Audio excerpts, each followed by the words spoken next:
Assalamualaikum warahmatullahi wabarakatuh. Bertemu lagi bersama saya Abdul Muhid, masih di channel yang sama tentunya, di Abdul Muhid Channel. Oke sahabat-sahabat sekalian, pada kesempatan kali ini saya akan membahas sesuatu hal yang sedang hangat ya diperbincangkan di kalangan guru-guru madrasah tentunya ya, yaitu tentang kesetaraan jabatan, yang mana ini tercantum di dalam Keputusan Direktur Jenderal Pendidikan Islam nomor 4111 tahun 2023. Lalu bagaimana sih penjelasan tentang kesetaraan jabatan tersebut? Ayo kita bahas lebih dalam.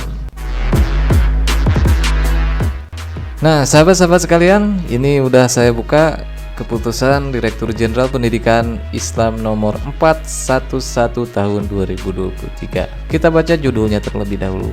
Keputusan Direktur Jenderal Pendidikan Islam nomor 4111 tahun 2023 tentang petunjuk teknis pemberian kesetaraan jabatan dan pangkat bagi guru madrasah bukan aparatur sipil negara yang bersertifikat pendidik tahun 2023. Dari judulnya saja sudah terlihat ya bahwa yang berhak mendapatkan kesetaraan jabatan tersebut adalah guru yang bersertifikat pendidik ya. Dengan kata lain yaitu guru-guru yang sudah sertifikasi berarti ya. Selain bersertifikat pendidik, apa saja sih persyaratannya? Atau siapa saja sih yang menjadi sasaran dari keputusan ini? Mari kita simak langsung di bab yang selanjutnya. Oke, di sini surat keputusannya. Kemudian di sini pendahuluan bab 1 lampirannya ya. Di lampirannya ini kita ke bab 2 aja langsung. Bang, kenapa sih tahu langsung di bab 2? Ya, karena memang sebelum saya record, saya baca dulu ya. Nah, di bab 2 ini dijelaskan tentang sasaran dan persyaratan. Yang pertama sasarannya apa? Yaitu GBASN. Jadi guru bukan aparatur sipil negara. GBASN yang bersertifikat pendidik yang bertugas di madrasah dan belum pernah ditetapkan kesetaraan jabatan dan pangkatnya oleh Kementerian Agama dan kementerian yang menyelenggarakan urusan pemerintahan di bidang pendidikan sebelum tanggal 1 Januari 2012. Sebelum tanggal 1 Januari 2012 itu sudah banyak sekali guru-guru yang mendapatkan kesetaraan atau yang lebih kita kenal dengan in-passing ya. Jadi seluruh guru yang belum mendapatkan kesetaraan atau yang lebih kita kenal dengan in-passing sebelum tanggal 1 Januari 2012 itu menjadi sasaran. Lalu persyaratannya apa saja sih? Nah, di sini di bab 2 juga dijelaskan tentang persyaratan. Persyaratannya di sini ada 8. Yang pertama, memiliki sertifikat pendidik yang diterbitkan oleh lembaga pendidik dan tenaga kependidikan. Tentu saja seperti yang dijelaskan di judulnya di atas adalah guru yang memiliki sertifikat pendidik. Siapa lagi kalau bukan guru sertifikasi. Yang kedua, memiliki nomor pendidik Kementerian Agama NPK. Nah, guru-guru sertifikasi semuanya sudah memiliki NPK ya. Ingat, NPK bukan NUPTK. Karena guru-guru yang sekarang tahun belakangan ini tidak memiliki NUPTK. Mereka hanya memiliki PEG ID, kemudian diterbitkanlah NPK.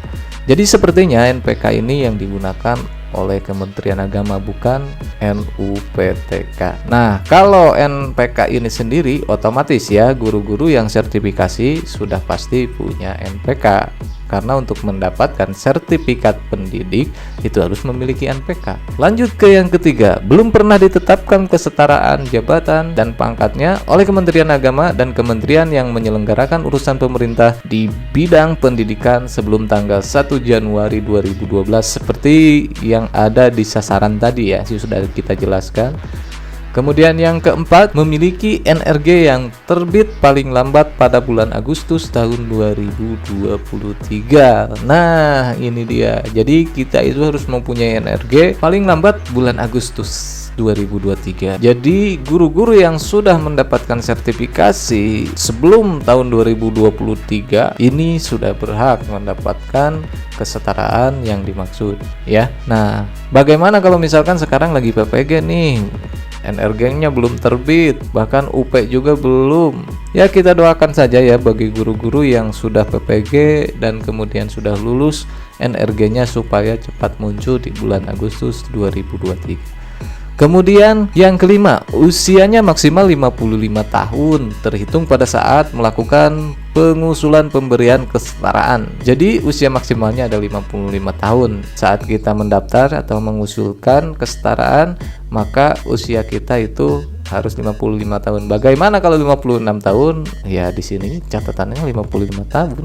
Mau gimana lagi? Lanjut ke nomor yang keenam. Yang keenam, memiliki kualifikasi akademik pendidikan sekurang-kurangnya sarjana S1. Seperti yang kita ketahui, kualifikasi akademik yang disyaratkan untuk mendapatkan sertifikat pendidik adalah S1. Berarti guru-guru yang sudah sertifikasi itu otomatis sudah S1 ya. Sudah pada S1 atau diploma 4. Berbeda dengan perguruan tinggi di luar negeri. Nah, jadi kalau ijazah sahabat-sahabat sekalian itu dari luar negeri, wajib melampirkan SK penetapan kesetaraan ijazah yang diterbitkan oleh pejabat berwenang. Oke, yang selanjutnya kita ke nomor yang ketujuh, yaitu terdaftar dalam Simpatika. Oke, terdaftar dalam Simpatika. Ya, mayoritas atau semua guru sertifikasi atau guru yang mempunyai sertifikat pendidik sudah terdaftar di Simpatika. Jadi, persyaratan-persyaratan ini bagi guru sertifikasi atau guru-guru yang sudah mendapatkan sertifikat pendidik itu sepertinya sudah semua ya. Tinggal menunggu aja.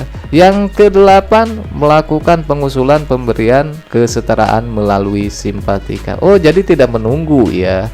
Jadi kita harus mengusulkan. Lewat mana? Lewat Simpatika yang sudah familiar untuk guru-guru madrasah. Sahabat-sahabat sekalian, perlu kita ketahui bahwa di Simpatika itu ada menu in-passing, tapi itu untuk guru-guru yang sudah in-passing, lalu memasukkan nomor dan sebagainya. Itu yang sudah mendapatkan SK in-passing yang tadi dibicarakan sebelum tanggal 1 Januari 2012. Itu kan sudah banyak sekali guru in-passing yang dapat kesetaraan jabatan.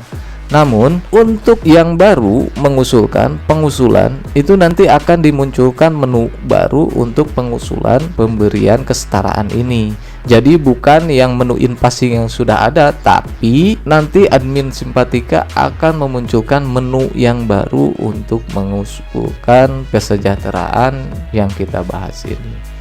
Baik sahabat sekalian, masih ada yang perlu kita bahas? Masih ada tentunya di bab yang selanjutnya. Di sini kita lanjut ke bab yang ketiga, pelaksanaan pemberian kesetaraan. Nah, di sini pelaksanaannya kapan?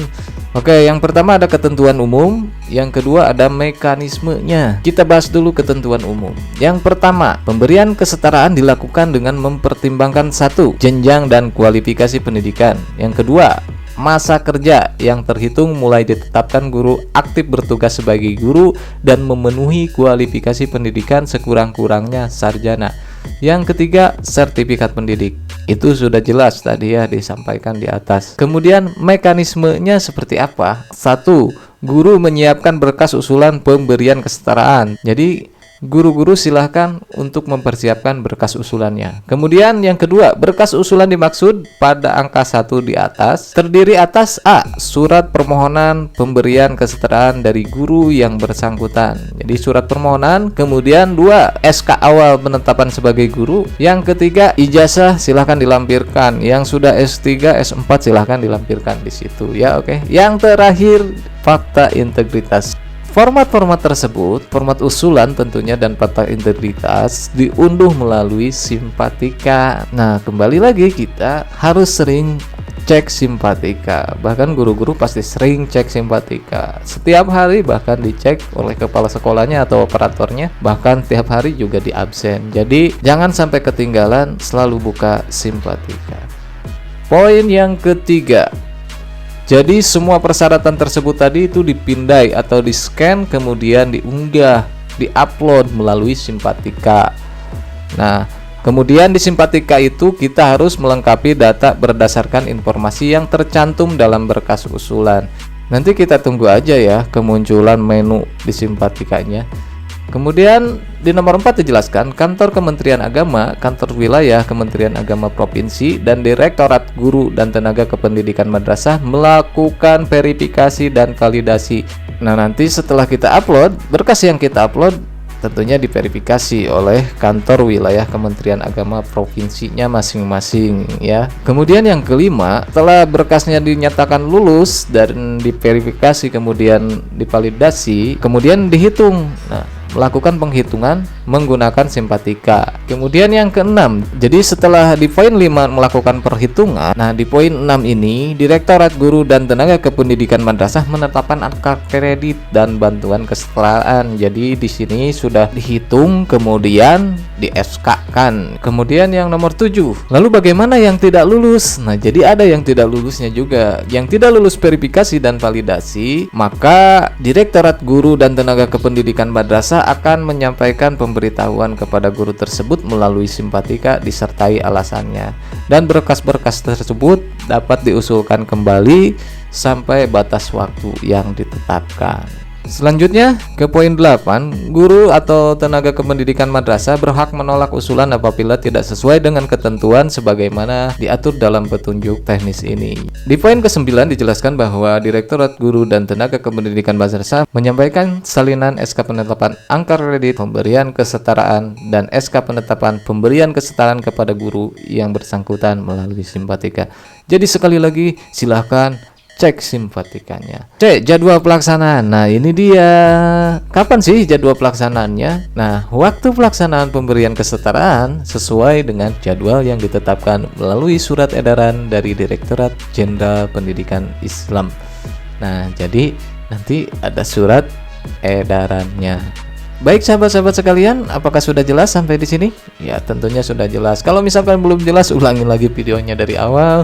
Nanti kalau misalkan saya sudah menemukan jadwal pelaksanaannya, saya akan share juga di channel ini. Oke, tanpa panjang lebar saya akan tutup saja pertemuan kali ini. Mudah-mudahan sekali lagi ini ada manfaatnya untuk kita semua.